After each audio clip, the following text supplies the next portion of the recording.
A collision that left no debris. By every known rule, something should have been left behind. Fragments, shock waves, or at least a measurable aftermath marking where two massive forces met. Instead, observations revealed a collision that appeared to erase itself, unfolding without the debris that physics insists must remain when such energies collide.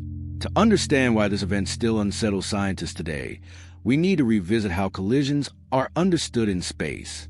When objects interact violently, energy is redistributed, matter is displaced, and signatures linger long after the moment has passed. From planetary impacts to galactic mergers, these traces allow astronomers to reconstruct what happened, turning destruction into information. Modern astrophysics depends on this logic. That dependence made this collision deeply uncomfortable.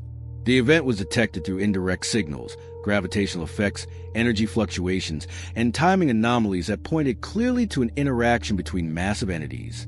Instruments agreed that something had occurred, and models confirmed that the interaction should have produced observable remnants. Yet when telescopes searched the region, they found nothing that matched expectation. At first, explanations focused on observational limits.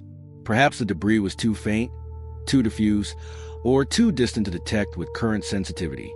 Surveys were expanded, wavelengths diversified, and analysis refined, but the absence persisted. The collision had left behind a signature of interaction, without the physical evidence to support it. What made the situation unsettling was how complete the absence appeared. There were no fragments drifting outward, no residual glow fading with time, no disrupted structures betraying recent violence. The universe behaved as if a collision had occurred, yet also as if nothing tangible remained. As evidence accumulated, a troubling question emerged. If collisions could occur without leaving debris, then some of the universe's most fundamental processes might be hiding in plain sight, revealing their effects without revealing themselves. As researchers attempted to reconcile the contradiction, the absence of debris became more disturbing than collision itself, because every known mechanism for interaction demanded some form of leftover evidence. Energy does not simply vanish, and matter rarely rearranges itself without trace, yet the region remained eerily clean, as though the universe had carefully erased its own fingerprints. Attention turned toward extreme scenarios. Some proposed that the collision involved objects unlike anything commonly observed, entities whose interactions dissipated energy in unfamiliar ways, or converted matter into forms invisible to current instruments. Others considered whether the debris existed briefly, only to disperse or transform so rapidly that observation missed the aftermath entirely. Each idea explained fragments of the mystery, but none accounted for the total absence.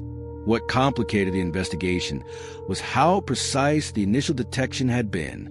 Timing, intensity, and spatial correlation all pointed toward a genuine interaction, not a false signal or analytical artifact. Multiple independent systems confirmed the event, eliminating coincidence as a plausible explanation. Something had happened, and it had happened exactly where the data indicated.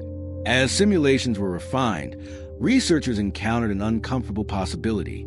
Under certain extreme conditions, interactions could redistribute energy in ways that left no enduring structures, producing effects without residue. These scenarios sat at the edge of theoretical comfort, requiring assumptions that had rarely been tested and were difficult to verify. The deeper the analysis went, the more the collision challenged a core intuition about causality and evidence. Science relies on aftermath to reconstruct events, yet here was an event that seemed to resist reconstruction entirely. The collision was not hidden by distance or darkness. It was hidden by completeness. And in that completeness lay a growing unease about how many other interactions might be passing unnoticed, leaving behind influence without trace. The conflict intensified as scientists realized that explaining a collision without debris would require loosening assumptions that had anchored interpretation for decades, because the absence of remnants undermined the very methods used to study violent cosmic events. If interactions could occur without leaving lasting structure, then observation alone could no longer guarantee reconstruction, and inference would replace evidence in unsettling ways. Some researchers argued that the collision represented a rare alignment of conditions, where energy is canceled, redistributed, or transformed into states that escape detection entirely. These explanations relied on extreme efficiency, a kind of cosmic bookkeeping where nothing obvious was left behind. Even though the interaction had been real, accepting this possibility meant acknowledging that the universe could be far cleaner in its violence than intuition allowed. Others resisted that conclusion, warning that such explanations risked becoming unfalsifiable. If events could be explained by what could not be seen, then the boundary between physics and speculation began to blur. The challenge was not imagining mechanisms, but proving them in a universe that offered no residue to examine. What made the debate especially tense was how much depended on resolution. Collisions are foundational to understanding how structures form and evolve, from stars to galaxies. If debris-free interactions were possible, then entire histories might need revision, because evidence thought to be absent could no longer be assumed to imply inactivity. As discussions grew more heated, the collision became a test of scientific discipline. Researchers had to decide whether to expand theory to accommodate absence, or preserve stricter standards at the risk of ignoring real phenomena. The universe offered no guidance beyond the stubborn fact that something had happened. In that impasse, the collision revealed a deeper vulnerability, that science depends not only on what exists, but on what remains, and when nothing remains, certainty itself begins to erode. The climax of this story arrived with a reframing rather than a resolution, as scientists accepted that the collision's lack of debris was not an absence of evidence, but evidence of a different kind. The universe had not failed to leave traces. It had demonstrated that some interactions resolve themselves so completely that nothing recognizable remains, leaving influence without residue. This realization reshaped how violent events were interpreted. Instead of assuming that destruction must always produce leftovers, researchers began considering outcomes where energy is redistributed so efficiently that structure never forms. The collision did not contradict physics. It revealed a corner of it that had rarely been explored, where aftermath is transient rather than persistent.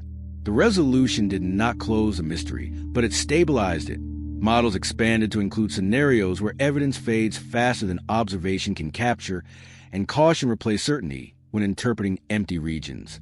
Absence could no longer be treated as proof that nothing had happened, only that something had concluded cleanly. In a broader sense, the event challenged a deep assumption about knowledge itself. Humanity often trusts what it can collect, catalog, and preserve, yet the universe does not guarantee permanence.